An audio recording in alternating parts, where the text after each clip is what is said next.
पहला सुमैल बाब नंबर 22। अदुल्लाम के गार और मुआब में। इस तरह दाऊद जहाज से बच निकला और अदुल्लाम के गार में छुप गया। जब उसके भाइयों और बाप के घराने को इसकी खबर मिली तो वो बैतुल्हम से आकर वहां उसके साथ जा मिले, और लोग भी जल्द से उसके गिर्द जमा हो गए, ऐसे जो किसी मुसीबत में फंसे हुए थे या अपना कर्ज अदा नहीं कर सकते थे, और ऐसे भी जिनका दिल तलखी से भरा हुआ था। होते होते दाऊद तकरीबन 400 अफराद का रहनुमा बन गया। दाऊद अदुल्लाम से रवाना होकर मुल्क मोआब के शहर मिस्पा चला गया। उसने मोआबी बादशाह से गुजारिश की, मेरे माँ बाप को उस वक्त तक यहाँ पना दें जब तक मुझे पता न हो कि खुदा मेरे लिए क्या इरादा रखता है। वो अपने माँ बाप को बादशाह के पास ले आया और वो उतनी देर तक वहाँ ठहरे जितनी देर दाऊद अपने पहाड़ी किले में रहा। एक दिन जाद नबी ने दाऊद से कहा, यहाँ पहाड़ी किले में मत रहें, बल्कि दोबारा यहूदा के इलाके में वापस चले जाएं। दाऊद उसकी सुनकर हारत के जंगल में जा बसा। साउल नूब के इमामों से बदला लेता है। साउल को इतला दी गई कि दाऊद और उसके आदमी दोबारा यहूदा में पहुंच गए हैं। उस वक्त साउल अपना नेजा पकड़े झाऊ के उस दरख्त के साये में बैठा था जो जिबा की पहाड़ी पर था। साउल के इर्द गिर्द उसके मुलाजिम खड़े थे। वो पुकार उठा, बिन्यामीन के मर्दों सुने, क्या यसी का बेटा आप सबको खेत और अंगूर के बाग देगा? क्या वो फौज में आपको हजार हजार और सौ सौ अफराद पर मुकर्रर करेगा?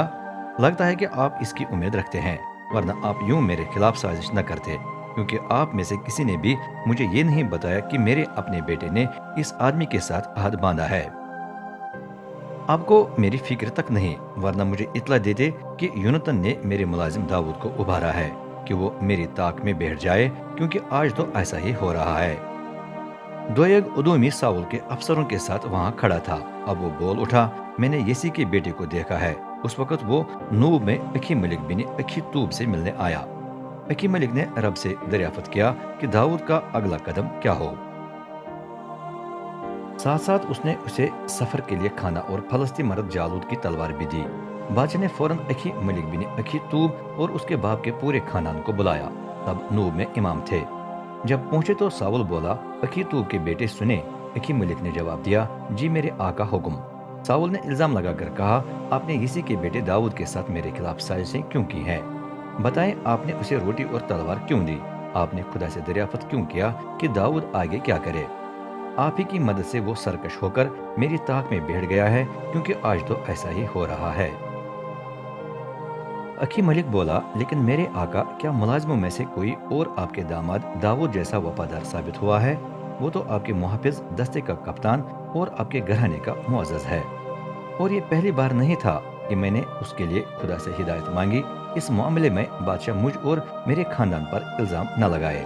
मैंने तो किसी साजिश का जिक्र तक नहीं सुना। लेकिन बादशाह बोला, अखी मलिक, तुझे और तेरे बाप के पूरे खानदान को मरना है।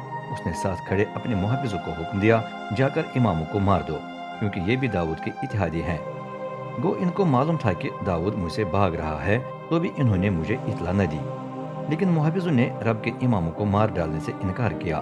तब बादशाह ने दोयग उदूमी को हुक्म दिया, फिर तुम ही इमामों को मार दो। दोयग ने उनके पास जाकर उन सबको कत्ल कर दिया। कतान का बाला पोश पहनने वाले कुल 85 आदमी उस दिन मारे गए। फिर उसने जाकर इमामों के शहर नूब के तमाम बाशिंदों को मार डाला। शहर के मर्द, औरतें, बच्चे, शेरखारों समेत गाय, बैल, गधे और भेड़ बकरियां सब उस दिन हलाक हुए। सिर्फ एक ही शख्स बच गया, अबियातर, जो अखी मलिक बिन अखी तूब का बेटा था। वो भागकर दाऊद के पास आया और उसे इतला दी कि साउल ने रब के इमामों को कत्ल कर दिया है। दाऊद ने कहा, उस दिन जब मैंने दोयग उदमी को वहां देखा तो मुझे मालूम था कि वो जरूर साउल को खबर पहुंचाएगा। ये मेरा ही कसूर है कि आपके बाप का पूरा खानदान हलाक हो गया है। अब मेरे साथ रहें और मत डरें। जो आदमी आपको कत्ल करना चाहता है वो मुझे भी कत्ल करना चाहता है। आप मेरे साथ रहकर महफूज रहेंगे।